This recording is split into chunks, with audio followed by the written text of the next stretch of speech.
Kekuatan doa dapat dilihat di sepanjang sejarah dalam Alkitab. Melalui doa, Ribka yang mandul dapat mengandung 2 anak kembar. Hizkia yang sekarat diberi tambahan 15 tahun lagi untuk hidup. Lazarus yang telah mati dibangkitkan. Oleh doa Elia, hujan tidak turun selama 3,5 tahun. Sampai ketika ia berdoa kembali, barulah hujan mulai turun. Yosua berdoa, dan matahari dan bulan diam di tempat. Ada banyak sekali alasan untuk berdoa. Kita dapat memohon kepada Allah untuk menyediakan kebutuhan dasar kita dan menuntun kita dalam kehidupan sehari-hari. Namun ketika kita menghadapi masalah atau bahaya dalam bentuk apapun, kita juga dapat berdoa agar Allah menyelamatkan kita. Dan apabila kita jatuh sakit, masalah psikologis atau patah hati, kita dapat memohon agar Allah menyembuhkan kita. Allah mendengarkan doa karena Ia peduli. Tidak ada doa yang terlalu kecil baginya. Kita dapat mencurahkan seluruh isi hati kita kepadanya karena Ia memahami kita dan Ia senantiasa ada di sana. Di dalam Alkitab banyak sekali orang yang berdoa kepada Allah memohon pertolongan dan kemudian diselamatkan bahkan dari keadaan paling mengerikan sekalipun. Begitu juga Ia akan menolong kita apabila kita memanggil namanya. Alkitab memuat janji Allah bahwa apabila kita menyatakan keinginan kita kepada Allah melalui doa dan permohonan, damai sejahtera Allah yang melampaui segala akal akan memelihara hati dan pikiranmu dalam Kristus Yesus. Doa penuh kuasa karena Allah Maha Kuasa. Tidak ada yang mustahil baginya, karena Allah sendiri berfirman, "Sesungguhnya akulah Tuhan, Allah segala makhluk. Adakah sesuatu apapun yang mustahil bagiku?" Jadi ketika Allah menjawab doa-doa kita, kita tidak hanya menerima apa yang kita mohonkan, tetapi juga menerima kesempatan untuk mengalami kuasanya dan bersandar kepadanya. Tetapi kuasa doa bukan hanya dalam hal menerima apa yang kita mohonkan. Tujuan doa yang jauh lebih besar dan lebih penting adalah agar kita diubah secara rohani. Kita dapat berdoa memohon pembaharuan rohani dengan pertama-tama memulihkan hubungan kita dengan Allah. Apabila hati kita dibebani dengan dosa dan rasa bersalah, kita harus bertobat dan memohon agar Allah mengampuni kita. Bahkan kalaupun kita tidak menyadari dosa-dosa kita, kita dapat memohon kepada Allah untuk menyelidiki hati kita. Apabila ada dosa-dosa yang tersembunyi ketika kita berdoa, dan doa penuh kuasa karena Allah yang kudus dan penuh kasih dengan murah hati merangkul kita ketika kita mendekatinya dalam doa, seperti dinyatakan di 1 Yohanes 1 ayat 9, jika kita mengaku dosa kita, maka Ia adalah setia dan adil, sehingga Ia akan mengampuni segala dosa kita dan menyucikan kita dari segala kejahatan. Pembaruan rohani dimulai dengan mengubah fokus doa kita dari diri sendiri kepada Allah. Sebuah cara yang efektif untuk melakukan hal ini adalah dengan mengucap syukur kepada Allah. Kapanpun kita berdoa, bukan hanya ketika doa kita telah dijawab. Lebih lanjut, kita dapat berdoa agar kehendak Allah digenapi dalam hidup kita dan juga di dalam gereja dan keluarga kita. Jadi, marilah kita berdoa agar kita semua menerima segala hikmat dan pengertian yang benar, sehingga hidupmu layak di hadapannya serta berkenan kepadanya, memberi buah dalam segala pekerjaan yang baik, dan bertumbuh dalam pengetahuan yang benar tentang Allah, dikuatkan dengan segala kekuatan oleh kuasa kemuliaannya, untuk menanggung segala sesuatu dengan tekun dan sabar dan mengucap syukur dengan sukacita kepada Bapa. Doa penuh kuasa karena Allah memberikan kekuatan kepada kita untuk melakukan kehendak-Nya. Doa adalah sebuah cara agar kita membuka diri kepada kuasa Allah yang memperbarui. Dengan memohon pertolongannya melalui doa, kita mengundang Allah untuk menjadi Tuhan atas hidup kita. Melalui doa, Allah memenuhi diri kita dengan kekayaan rohani, dan kita bertumbuh dalam keserupaan dengan diri-Nya.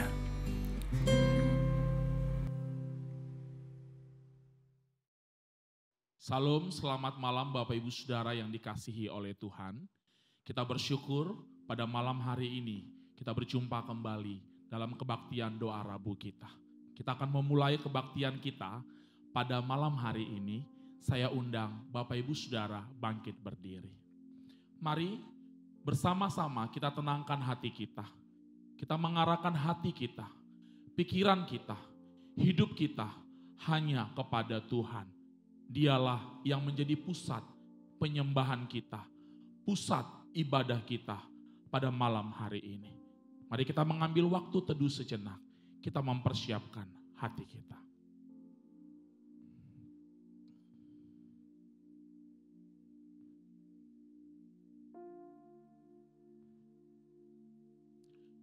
Pertolonganku ialah dari Tuhan yang menjadikan langit dan bumi.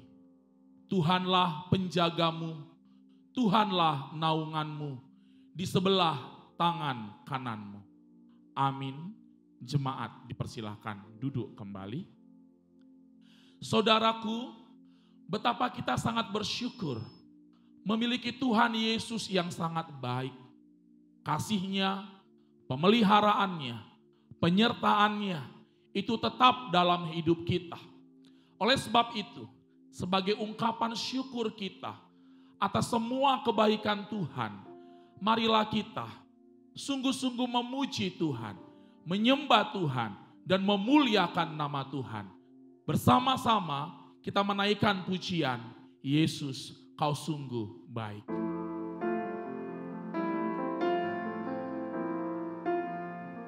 Terima kasih Tuhan.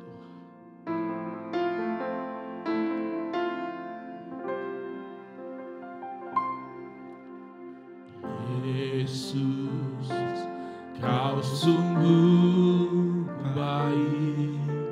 Yesus, nama-Mu indah. Yesus, ku cinta Kau selalu. Ku tinggikan, ku agungkan selamanya. Yesus, ini doaku. Yesus, ini pujianku.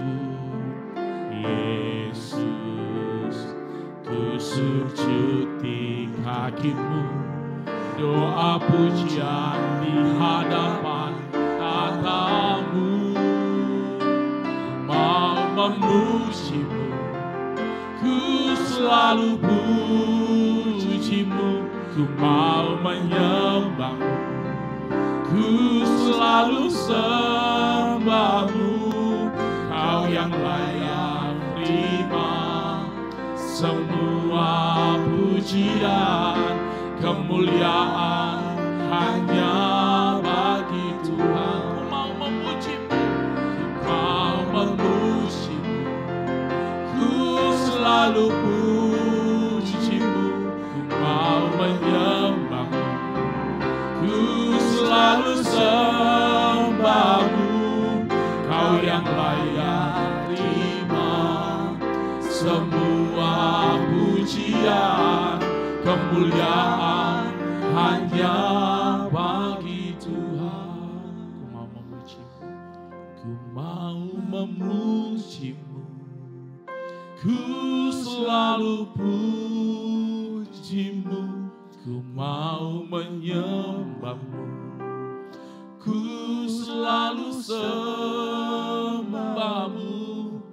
Kau yang layak terima semua pujian, kemuliaan hanya bagi Tuhan. Kau yang layak, Kau yang layak terima semua pujian, kemuliaan hanya bagi Tuhan. Mari kita bersatu di dalam doa. Tuhan Yesus yang baik, Engkaulah Tuhan kami, Engkaulah Bapa kami, Engkaulah Raja kami. Terima kasih Bapa, oleh karena kemurahan-Mu, oleh karena kebaikan-Mu, kami bisa ada sampai saat ini. Kami bersyukur Tuhan, Tuhan memberikan waktu dan kesempatan bagi kami untuk datang, berdoa, beribadah, memuji Engkau, memuliakan nama-Mu. Tuhanlah yang memimpin kebaktian kami dari awal, pertengahan sampai akhirnya.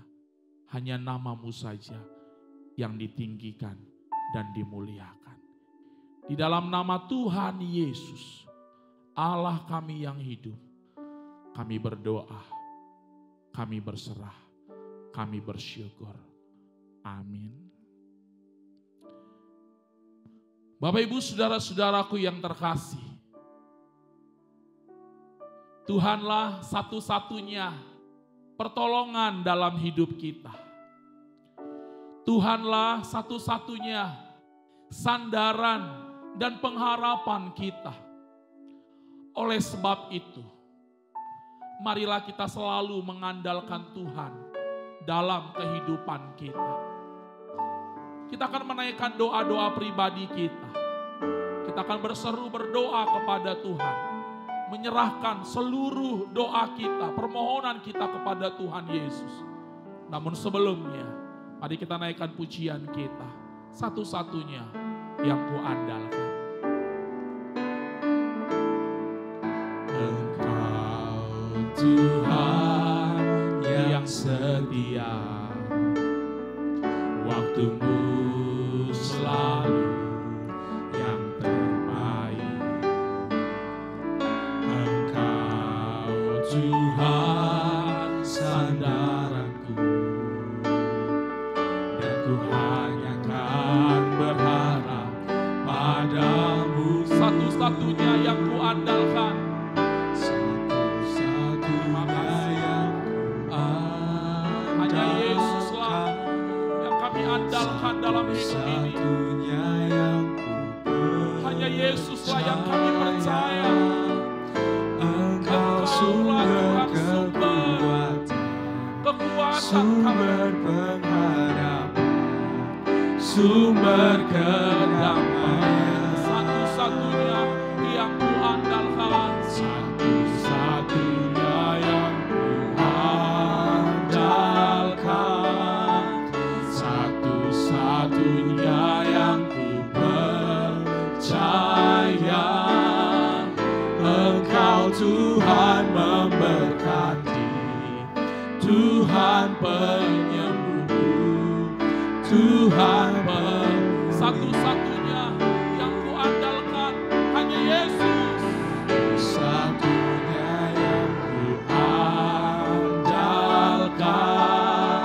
Satu-satunya yang ku percaya. Engkau sumber kekuatan, sumber pengharapan, sumber kedamaian. Ya Tuhan, hanya Engkau yang kami andalkan. Satunya yang andalkan. Terima kasih Yesus. Satu-satunya kami bersyukur percaya. Engkau Tuhan memberkati, Tuhan penyembuhku, Tuhan pemulihku. Dengan lembut kita katakan, satu-satunya yang ku andalkan, satu-satunya yang ku percaya. Engkau sumber kekuatan, sumber pengharapan, sumber kedamaian. Satu-satunya yang ku andalkan,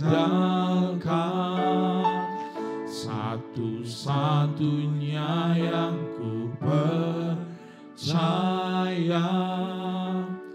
Engkau Tuhan memberkati, Tuhan penyembuhku, Tuhan pemulihku. Bapak Ibu Saudaraku, dalam kesempatan ini saya mempersilahkan kita untuk menaikkan doa-doa pribadi kita. Berdoalah. Berdoalah kepada Tuhan. Serahkanlah hidupmu.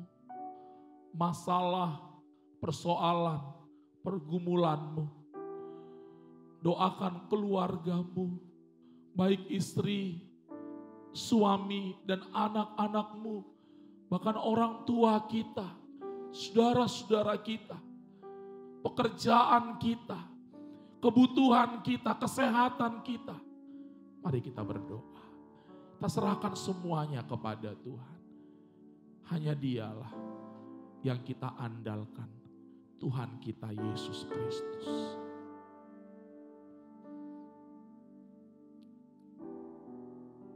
Tuhan Yesus,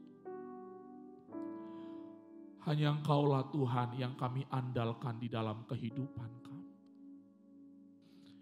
Ada banyak masalah, persoalan, pergumulan yang sedang kami hadapi.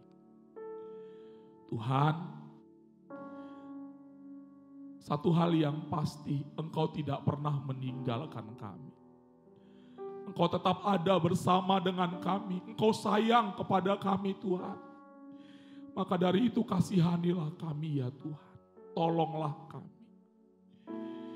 Tolonglah keluarga kami Bapa. Kiranya Engkau memberikan kesehatan. Memberikan kekuatan. Tolonglah pekerjaan kami ya Tuhan. Kiranya Engkau Tuhan yang memberkati.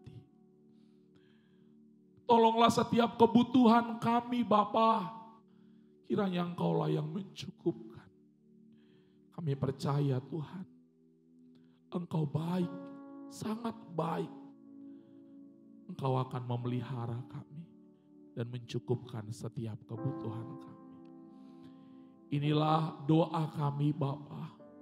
Setiap anak-anak-Mu sudah menaikkan doa-doanya, seruannya, permohonannya. Kami percaya Engkau mendengarkannya Bapa. Dan Engkau akan menjawabnya tepat pada waktunya. Terpujilah Engkau ya Tuhan. Di dalam nama Tuhan Yesus. Kami menaikkan doa-doa kami. Kami berdoa. Amin. Saudaraku, kita juga akan menaikkan pokok doa syafaat kita. Namun sebelumnya mari kita menaikkan pujian kita dengan iman. Bersama-sama kita akan berdoa. Untuk bangsa kita, untuk gereja kita, dan untuk kota kita.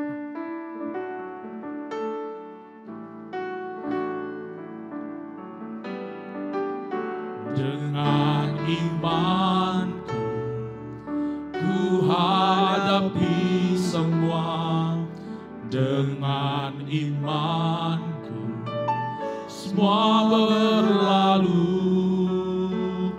Gunung-gunung kesusahan, gunung-gunung pencobaan, dengan imanku semua berlalu. Dengan berdoa, ku hadapi semua. Dengan berdoa, semua berlalu. Letak kekuatan kita di dalam tekun berdoa. Dengan berdoa, semua dengan bersyukur. Dengan bersyukur, ku hadapi semua. Dengan bersyukur, semua berlalu. Iman, doa, dan bersyukur sama besar kuasanya.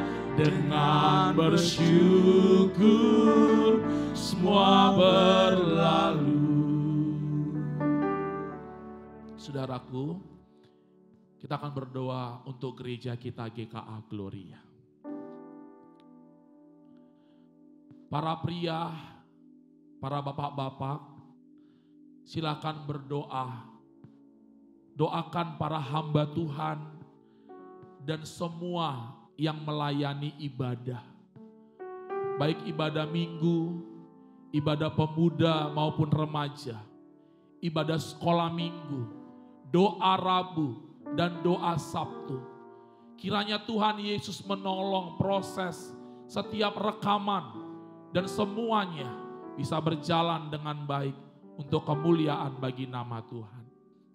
Untuk para wanita, ibu-ibu, mari berdoa untuk kesehatan tim multimedia kita. Kiranya Tuhan Yesus memberikan kekuatan, memberikan kesehatan yang baik kepada mereka. Sehingga saudara-saudara kita ini bisa menolong setiap rekaman dengan baik. Dan ibadah-ibadah kita boleh berjalan dengan baik untuk kemuliaan bagi nama Tuhan. Mari bersama-sama kita naikkan pokok doa kita ini. Sesuai dengan pokok doa yang sudah saya bagikan untuk saudara-saudara sekalian. Mari kita berdoa. Tuhan Yesus yang baik, kami datang kepadamu berdoa ya Tuhan. Secara khusus Tuhan untuk setiap hamba Tuhan. Dan untuk semua saudara-saudara kami yang melayani dalam setiap ibadah. Baik dalam kebaktian minggu, kebaktian pemuda remaja, kebaktian sekolah minggu, doa Rabu dan juga doa Sabtu. Tuhan kami berdoa. Kiranya Tuhan yang senantiasa menolong dan memampukan saudara-saudara kami ini. Sehingga ketika mereka melakukan rekaman, semuanya bisa berjalan dengan baik untuk kemuliaan bagi nama Tuhan saja. Kami juga berdoa ya Tuhan untuk kesehatan para tim multimedia. Kiranya Tuhan juga yang senantiasa boleh memberikan mereka kesehatan, memberikan mereka kekuatan, sehingga mereka juga bisa terus melayani Engkau ya Tuhan, dan memberikan yang terbaik dari mereka untuk kemuliaan bagi nama Tuhan. Terima kasih Bapa. Kami percaya Engkau sayang kepada gerejamu dan Engkau mengasihi gerejamu GKA Gloria. Di dalam nama Yesus kami berdoa. Amin. Kembali kita berdoa juga kepada para pria dan bapak-bapak. Silakan berdoa untuk setiap jemaat yang sakit, yang mengalami kelemahan tubuh. Berdoalah kiranya Tuhan Yesus memberikan kesembuhan dan pemulihan buat saudara-saudara kita. Bagi saudara-saudara yang tahu nama-namanya, saudara bisa sebut nama mereka. Doakan, serahkan kepada Tuhan. Biar Tuhan Yesus kiranya boleh memulihkan keadaan mereka. Untuk para pria, silakan berdoa untuk pokok doa yang pertama. Dan juga untuk para wanita, ibu-ibu. Doakan jemaat yang bekerja dan pelaku usaha. Sebab pandemi ini mengakibatkan banyak usaha mengalami kemerosotan dan PHK. Sehingga mengalami kesulitan dalam mencari nafkah, mencukupi kebutuhan keluarga. Berdoalah kiranya Tuhan boleh memulihkan dan menolong semuanya. Sehingga semua jemaat kita boleh hidup dengan damai sejahtera. Mari kita berdoa bersama-sama. Kita membuka suara kita, kita berdoa kepada Tuhan. Tuhan Yesus yang baik. Kami juga berdoa ya Tuhan. Buat setiap jemaat-jemaat-Mu yang mengalami kelemahan tubuh. Anak-anak-Mu yang sakit ya Tuhan. Baik di rumah sakit maupun di rumah. Tuhan kami berdoa kiranya Tuhan mengulurkan tangan dan kuasa-Mu. Boleh menjamah, menyembuhkan mereka, memulihkan keadaan mereka. Sehingga seluruh jemaat-Mu boleh sehat kembali, pulih kembali. Karena Engkau Tuhan yang mengasihi setiap jemaat-Mu. Bahkan kami berdoa ya Tuhan untuk setiap jemaat-jemaat-Mu, anak-anak-Mu, jemaat GKA Gloria. Yang juga mengalami kesulitan di dalam pekerjaan mereka. Mereka sebagai pelaku usaha.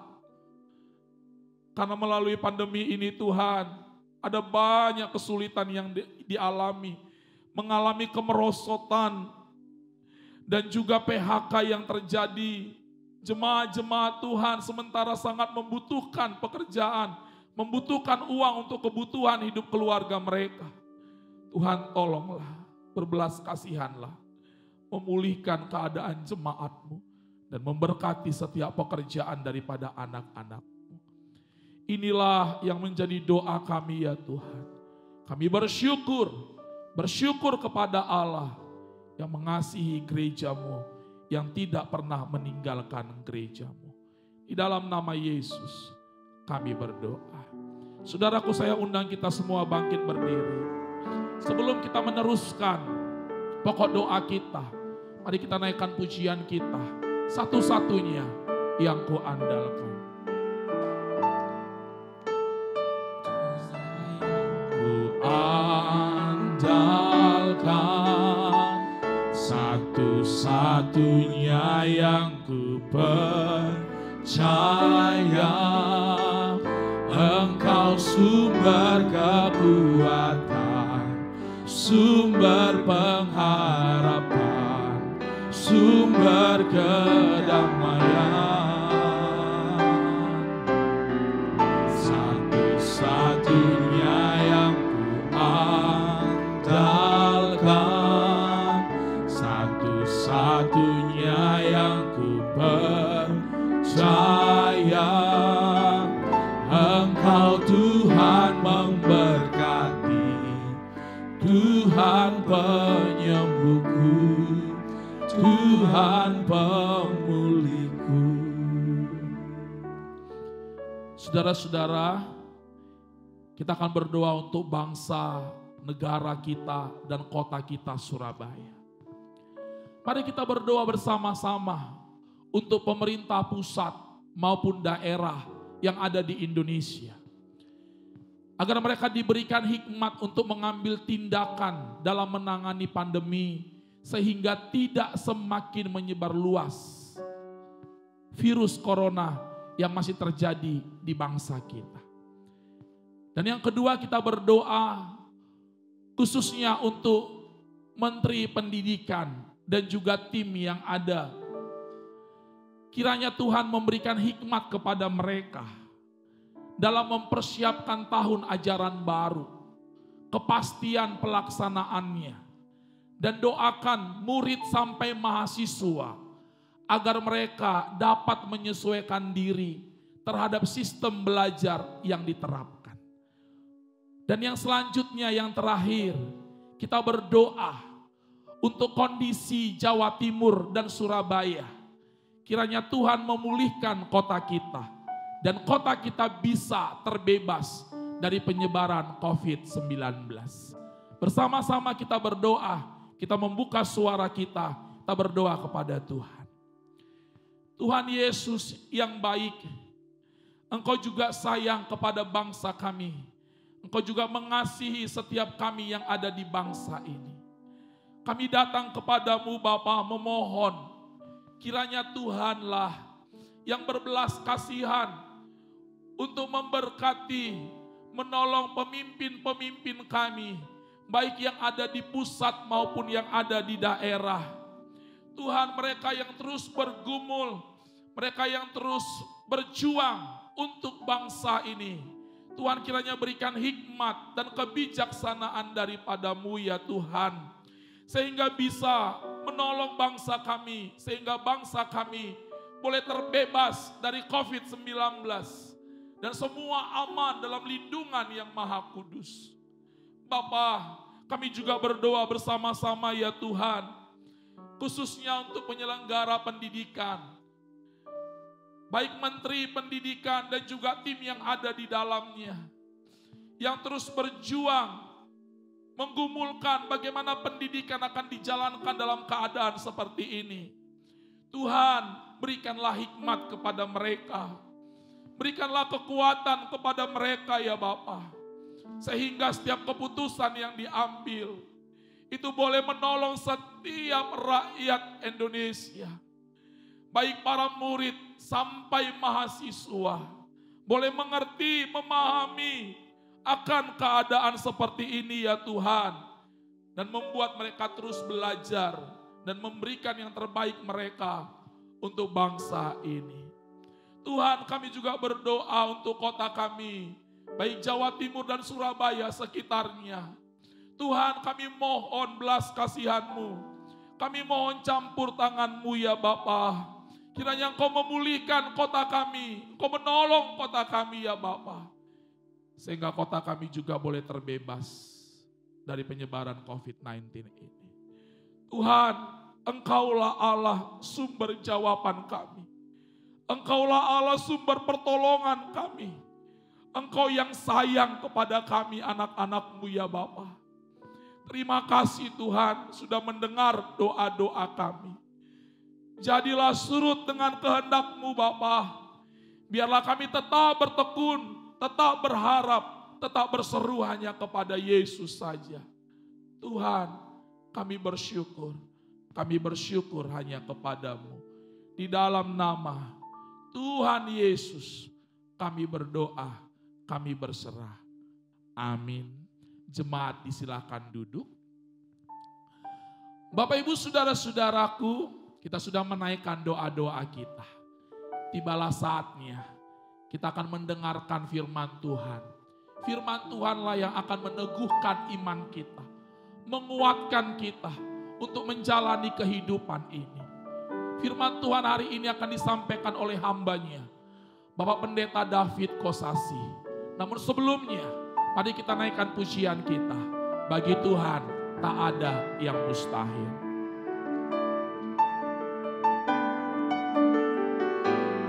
Ku yakin saat Kau berfirman, ku menang saat Kau bertindak.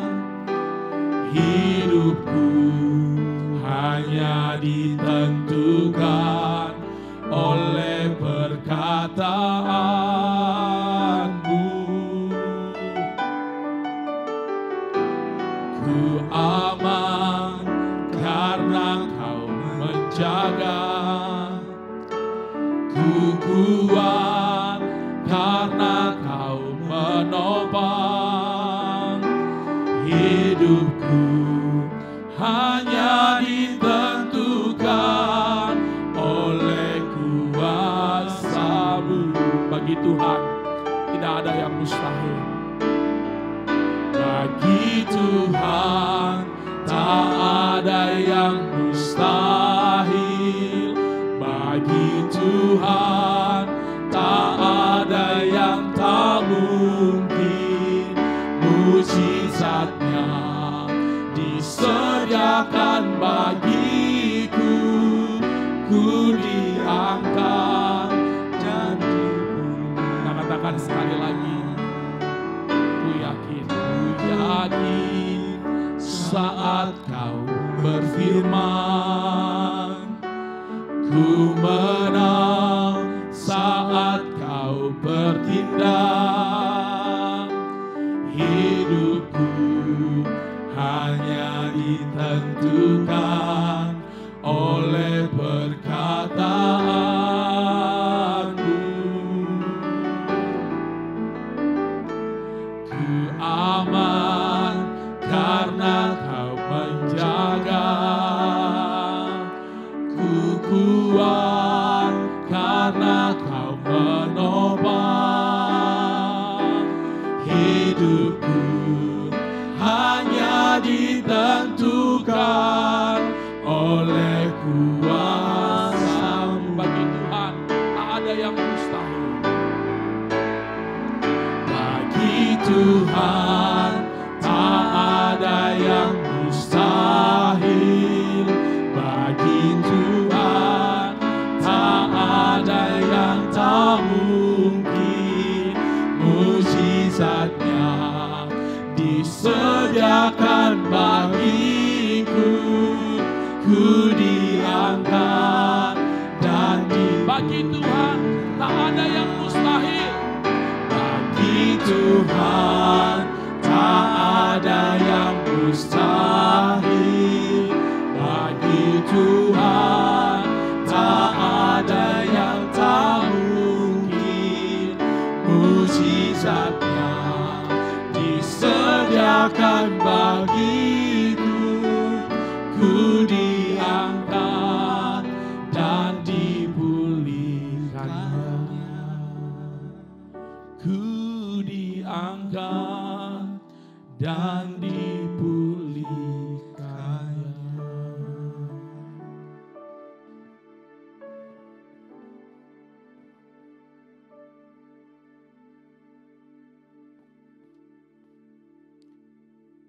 Mari kita berdoa. Kami tahu bahwa Engkau hadir di tengah-tengah kami, Tuhan. Baik pada saat doa kami naikkan, maupun saat kami akan membaca firman-Mu. Maka kerinduan hati kami adalah bahwa Engkau sekali lagi bicara. Karena hanya firman-Mu lah yang memberikan kekuatan dan pertolongan. Suara-Mu lah ya Tuhan yang memberikan pada kami pengharapan yang baru. Dan tangan-Mu yang terus kami akan pegang karena kami tahu itulah letak kekuatan kami. Maka sekarang Tuhan, kami buka hati kami bagi-Mu. Berkata-katalah ya Allah, Roh Kudus yang kiranya menolong kami. Di dalam nama Tuhan kami Yesus Kristus, Allah yang hidup kami berdoa. Amin. Amin. Selamat malam. Bapak Ibu yang terkasih di dalam nama Tuhan kita Yesus Kristus. Pada malam hari ini kita akan bersama-sama membaca satu bagian firman Tuhan. Kali ini saya akan mengajak kita melihat di dalam satu Injil, Injil Lukas, pasal yang ke-18, ayat yang pertama hingga ayat yang ke-8.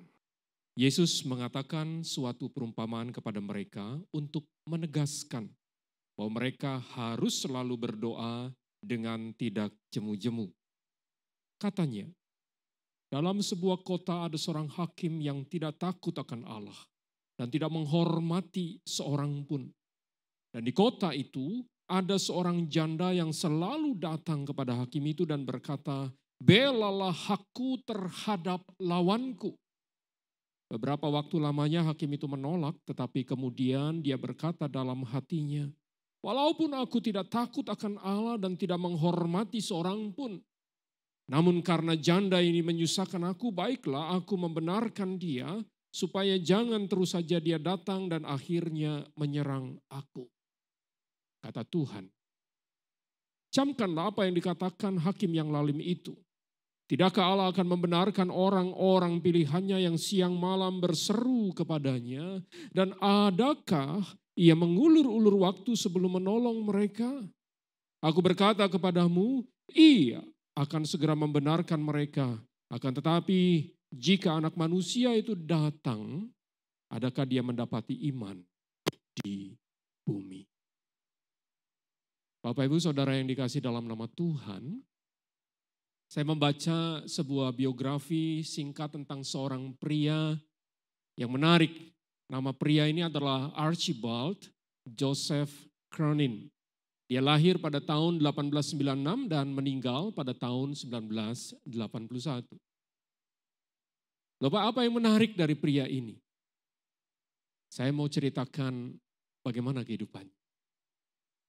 Pada awalnya dia adalah seorang dokter dan hidup di Skotlandia, di negara asalnya. Dia memiliki karir yang cemerlang. Tapi pada tahun 1930, Cronin divonis mengidap sebuah penyakit yang menyebabkan dia tidak bisa melanjutkan praktek medisnya. Oleh karena itu dia memutuskan untuk menulis sebuah buku, sebuah novel tepat. Dan dia kemudian mengambil waktu untuk menuliskannya. Waktu novel itu naskahnya setengah jadi, dia merasa bahwa dia tidak sanggup meneruskan. Dia merasa putus asa, dia merasa kecewa, dan dia berpikir untuk menyerah. Karena itu dia mengambil naskah itu dan membuangnya ke sebuah tempat sampah. Dalam keadaan putus asa seperti itu, dia keluar dari rumahnya dan berjalan di sekeliling rumah itu hendak menenangkan hati. Di dalam perjalanannya dia berjumpa dengan seorang pria yang sedang bekerja. Pria itu sedang mencangkul rawa dan rupanya Dia begitu asik bekerja. Kronin mendekatinya, setelah mengamati sekian lama lalu dia bertanya, apa yang kau sedang kerjakan? Pria itu berhenti dan kemudian berkata, saya sedang mencangkul tanah ini supaya bisa ditanami.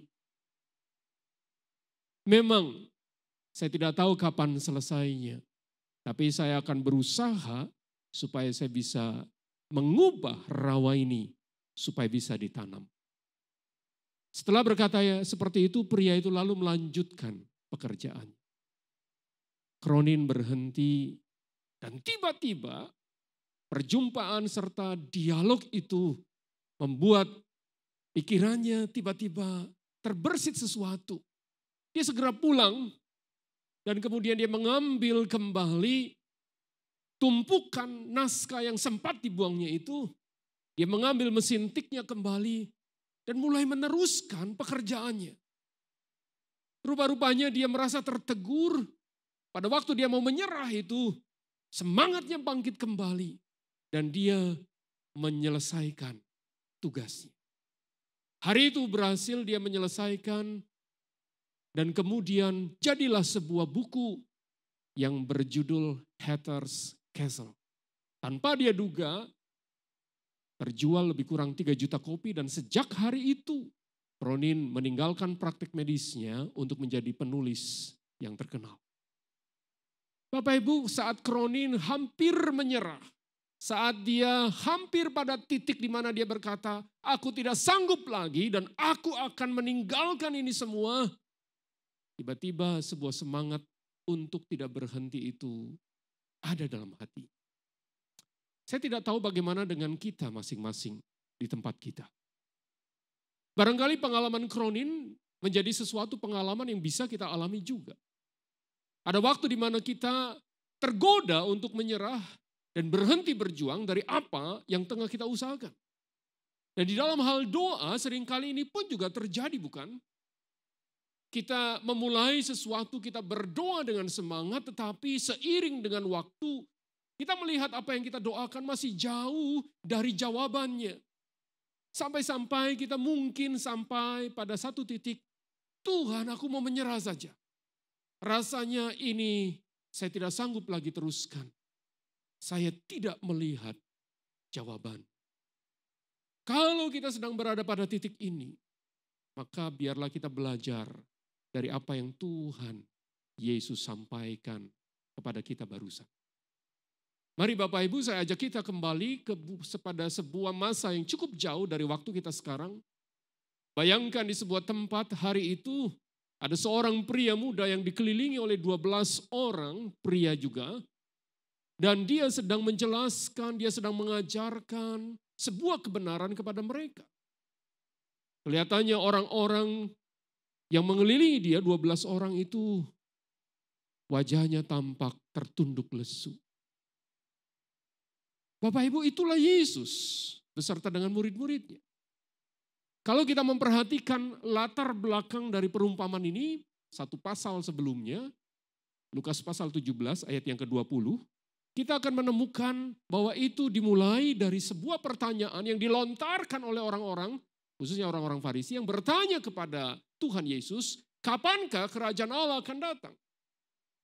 Bapak Ibu Saudara, ini adalah kerinduan orang pada masa itu karena mereka sedang hidup di tengah-tengah penjajahan bangsa Romawi. Mereka sudah menantikan kehadiran Mesias sekian lama, tapi sampai hari itu tanda-tandanya belum terlihat. Karena itu mereka melontarkan pertanyaan pada Yesus dan lihat jawaban Tuhan di dalam bagian yang selanjutnya. Waktu mendengar pertanyaan itu, Tuhan mengatakan bahwa kerajaan Allah itu datang tanpa tanda-tanda lahiriah. Ayat 20-21. Mereka tidak akan bisa menebak kapan kerajaan itu muncul. Bapak Ibu Saudara, pada waktu Tuhan menjelaskan ini, maka saya membayangkan murid-murid juga berpikir, waduh, kapan dong waktunya? Menunggu itu bukan sesuatu yang mudah bagi kebanyakan kita. Karena itu dalam Injil Lukas pasal 17 ayat 37, murid-murid juga bertanya kepada Tuhan, di mana Tuhan? Di mana kerajaan itu akan tiba? Bapak Ibu, ternyata bagi Tuhan ada sesuatu yang hendak dia sampaikan. Ini bukan bicara soal waktu, ini bukan bicara soal tanda, tapi ini bicara soal bagaimana kita sebagai orang-orang percaya menanti penggenapan janji Tuhan. Caranya bukan dengan berpuasa, bukan dengan menyepi di sebuah tempat, tetapi dengan berdoa dan berdoa tanpa jemu. Lihat cara Tuhan mengungkapkannya lewat sebuah cerita. Siang itu saya membayangkan di kota ada seorang perempuan yang sedang berjalan menuju ke sebuah rumah yang cukup besar di tengah kota. Perempuan itu seorang janda, dia tidak lagi memiliki suami dan keluarga dekat. Dan rupanya dia datang ke sebuah tempat, yaitu tempat kediaman seorang hakim yang ada di kota itu. Dia sedang memiliki masalah dan masalah itu melilit hidupnya. Dia sudah berusaha, tetapi tidak ada seorang pun yang mampu menolongnya. Tidak ada seorang pun yang mau membela dia. Maka satu-satunya harapan adalah dia datang ke seorang hakim dan memintanya supaya hakim itu mau membela perkaranya. Tapi seperti yang sudah-sudah, waktu dia datang menemui sang hakim, kehadirannya ditolak. Memang mungkin saja ada beberapa alasan. Yang pertama, dia orang yang miskin dan dia tidak mampu untuk membayar uang suap agar perkaranya bisa dimenangkan. Mungkin juga karena itu dia tidak mampu untuk membayar dan menyewa seorang pengacara yang bisa membelanya di pengadilan. Tapi dia datang dan terus datang dengan sebuah harapan bahwa hakim itu akan mengabulkannya. Namun di sisi lain kita berjumpa dengan hakim yang lalim. Yesus mengatakan bahwa ia tidak takut akan Allah dan kepada manusia. Sebuah cara penggambaran yang begitu menarik. Karena dalam budaya masa itu seorang hakim memiliki kuasa yang luar biasa untuk mengadili sebuah masalah. Dialah yang menjadi wakil Allah untuk menyatakan keadilan dan kebenaran bagi orang-orang yang tertindas. Karena itu seharusnya dia berpegang pada kebenaran, paling tidak pada hukum Musa dan kebenaran pada masa itu. Tapi hakim yang diceritakan ini ternyata bertolak belakang. Sama sekali berbeda. Bisa kita membayangkan ruwetnya situasi yang dihadapi oleh sang janda itu? Dia menolak, hakim itu menolak berkali-kali keinginannya. Dan mungkin baginya kasusnya tidak menguntungkan. Tapi rupanya kisah itu tidak berhenti di situ karena sang janda itu tidak menyerah. Dia terus meskipun mengalami penolakan datang dan datang lagi untuk meminta pertolongan dari sang hakim. Karena kegigihannya itulah, maka sang hakim berkata, walaupun aku tidak takut akan Allah dan tidak menghormati seorang pun, namun karena janda ini menyusahkan aku, baiklah aku membenarkan dia supaya jangan terus saja dia datang dan akhirnya menyerang aku. Wow. Akhirnya wanita itu mendapatkan apa yang diinginkannya. Dibela oleh hakim itu. Memang bukan karena motivasi yang benar. Hakim itu membela bukan karena iba dan kasihan. Hakim itu membela karena dia tidak mau terus diganggu, tidak mau reputasinya dan kehormatannya tercoreng karena tindakan sang janda itu. Lalu sebenarnya apa yang Tuhan Yesus mau katakan dengan perumpamaan ini? Pertama-tama tentu kepada para murid dan kemudian juga kepada kita pada hari ini. Dalam kisah perumpamaan itu ada dua karakter yang muncul. Yang pertama adalah seorang janda. Janda ini memiliki masalah yang berat. Dia terpinggirkan dan tertindas. Karena pada masa itu seorang janda masuk dalam kelompok yang seperti ini. Dia kehilangan haknya dan tidak ada seorang pun yang mau memperhatikan bahkan membelanya. Satu-satunya harapannya adalah dia datang kepada sang hakim untuk membela apa yang menjadi kesulitannya. Yang paling menonjol dari karakter wanita ini adalah kegigihannya untuk terus memohon dan terus memohon. Dia tidak pernah jemu untuk datang meminta pertolongan. Sementara di karakter yang lain kita bertemu dengan seorang hakim yang tidak takut akan Tuhan dan manusia. Ia bertindak sesuka hatinya, sebuah karakter yang berbeda dengan seorang hakim yang sepatutnya. Seorang hakim yang seperti ini yang muncul. Dia awalnya menolak, dia awalnya tidak menerima, tetapi akhirnya hatinya luluh dan bersedia untuk menolong. Dari dua karakter ini apa yang kita bisa pelajari? Tuhan Yesus sedang menjelaskan tentang situasi ini. Dia mengerti bahwa hati murid pada saat itu sedang galau karena mereka sedang berpikir kedatangan kerajaan Allah tidak mereka ketahui. Tuhan terus mendorong mereka dengan sebuah kebenaran ini. Pasal 18 ayat 1 mengatakan bahwa Yesus mengatakan suatu perumpamaan pada mereka untuk menegaskan bahwa mereka harus selalu berdoa dengan tidak jemu-jemu. Dan karakter janda wanita itulah yang menjadi gambaran dari umat Allah hari itu. Dari para murid hari itu. Sebagai orang percaya mereka hidup di tengah-tengah situasi yang tidak mudah. Pembaca pertama Injil Matius adalah kelompok orang yang juga sedang mengalami situasi yang tidak mudah. Baik para murid mereka seakan-akan tersisih. Persoalan yang mereka hadapi begitu pelik. Tekanan itu begitu nyata, tetapi pertolongan dan perhatian dari orang lain tidak mereka jumpa. Hanya kepada satu pribadi mereka harus datang dan terus datang. Yaitu Yesus. Bukankah situasi yang sama kita sedang hadapi sekarang Bapak Ibu? Kita sedang menghadapi situasi yang tidak mudah karena pandemi ini membawa berbagai kesulitan mulai dari masalah kesehatan, ekonomi, emosi, relasi. Dan semua kesulitan itu seakan bertumpuk menjadi satu. Barangkali kita sudah berkata, Pak, saya sudah lakukan semuanya. Saya sudah berusaha. Saya sudah berdoa pada Tuhan. Tapi mana? Semuanya belum berubah. Pak, saya tidak tahu apakah bulan depan anak saya masih bisa sekolah. Saya tidak tahu apakah bulan depan saya juga masih bisa bekerja. Saya tidak tahu lagi apa yang harus saya kerjakan. Saya mau menyerah saja. Pada titik inilah perkataan Tuhan itu menegaskan sesuatu. Supaya mereka berdoa dengan tidak jemu-jemu. Dan Tuhan memberikan sebuah teladan dari seorang janda ini. Perhatikan pemilihan kata yang dipakai oleh Lukas. Dia mengatakan tidak jemu-jemu dalam ayat pertama. Selalu datang dalam ayat yang ketiga. Dia juga terus-menerus datang dalam ayat yang kelima. Dan ayat yang ketujuh dikatakan siang malam dia berseru kepadanya. Semua kata itu sedang menggambarkan usaha yang tidak kenal lelah dan pantang untuk menyerah. Sementara di sisi lain, sang hakim itu akhirnya membela janda itu. Meskipun awalnya dia menolak. Segera kita melihat karakter hakim itu lalu kita bandingkan dengan pribadi lain. Karena Tuhan berkata, camkanlah apa yang dikatakan hakim itu. Tidakkah Allah akan membenarkan orang-orang pilihannya yang siang malam berseru kepadanya. Adakah dia mengulur-ulur waktu sebelum menolong mereka? Hakim itu segera dibandingkan dengan Allah. Kalau pada akhirnya dia membela, adalah karena dia tidak mau diganggu. Dan berbeda dengan Allah kita.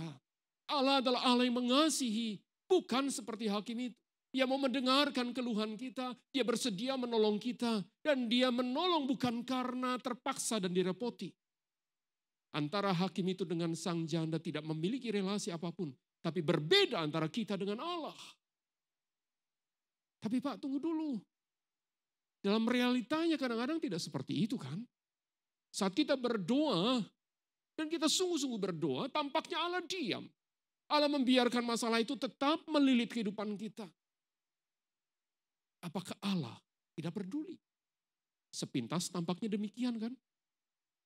Tuhan juga pernah mengatakan bahwa dia, dan adakah dia mengulur-ulur waktu sebelum menolong mereka dalam ayat yang ke-7. Itu seakan-akan membenarkan bahwa secara sepintas Allah diam.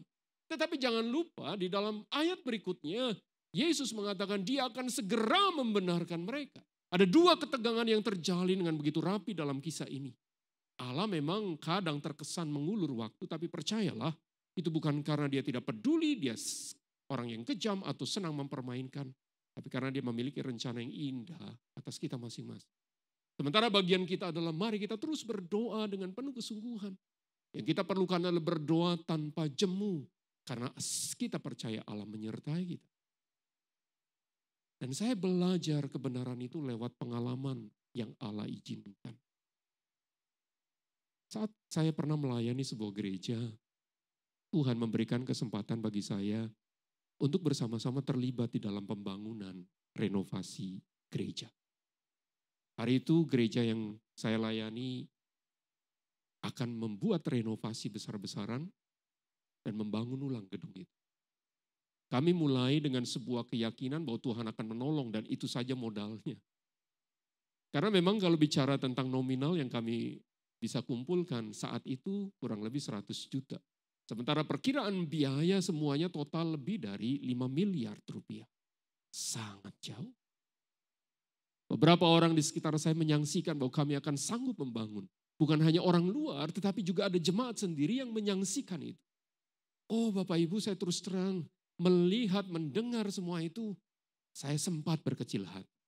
Saya sempat berpikir, Tuhan, barangkali memang ini bukan rencanamu.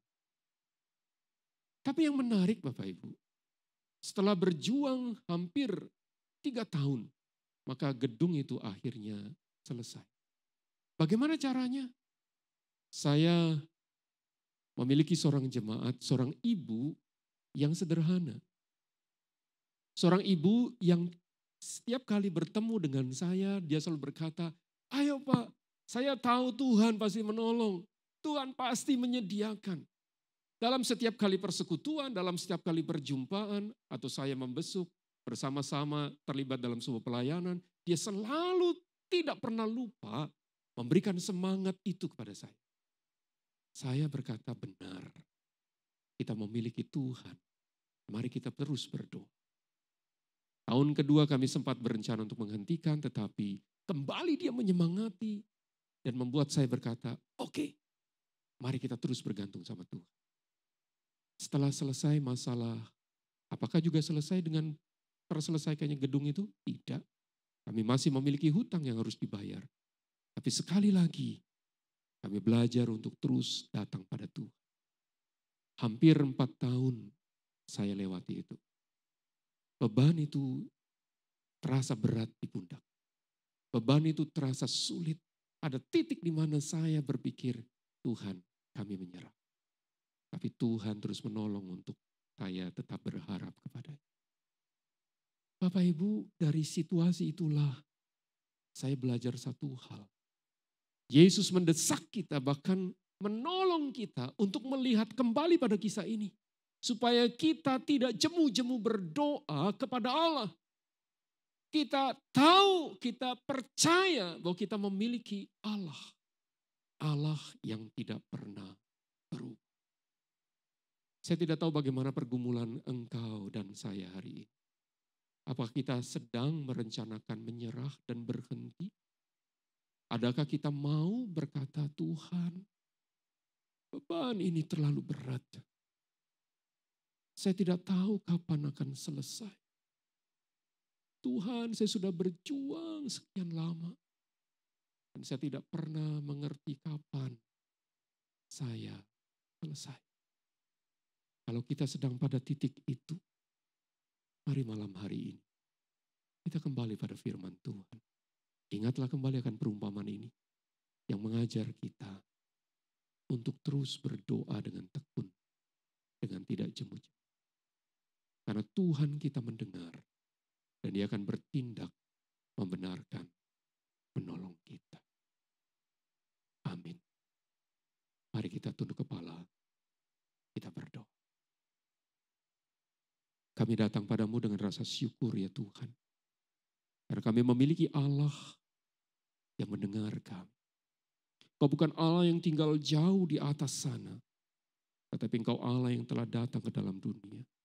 Bahkan saat Engkau menjadi manusia Yesus, Engkau mengerti setiap pergumulan kami. Engkau datang menyapa kami. Dan bukan hanya itu, Engkau bahkan menolong kami. Maka kami tahu kami memiliki Tuhan yang hidup.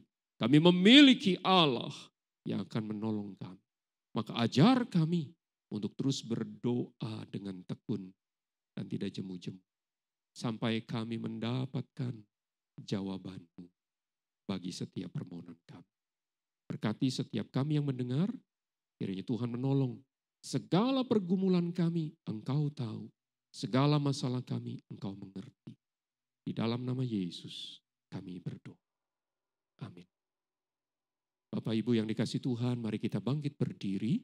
Kita akan mengakhiri ibadah doa malam kita hari ini. Mari kita naikkan sebuah pujian Bapa. Terima kasih.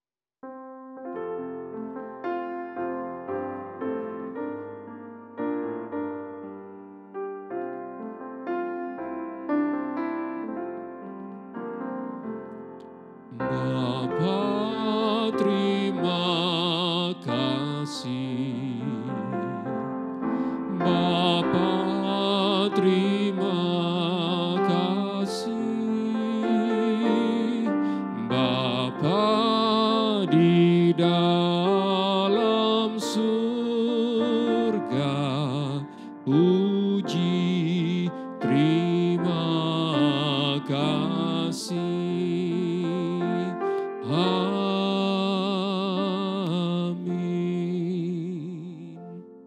Sekarang arahkanlah hatimu kepada Tuhan dan teruslah berdoa kepadanya, berharaplah kepadanya, karena Dia adalah Allah yang tidak pernah meninggalkan.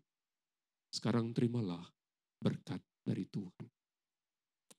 Kiranya kasih karunia dari Allah Bapa, anugerah yang berlimpah-limpah dari Tuhan kita Yesus Kristus, serta penyertaan dan pimpinan dari Allah Roh Kudus menyertaimu sekarang sampai selama-lamanya. Amin. Silakan duduk Bapak Ibu. Saat teduh, ibadah doa kita selesai. Tuhan Yesus memberkati.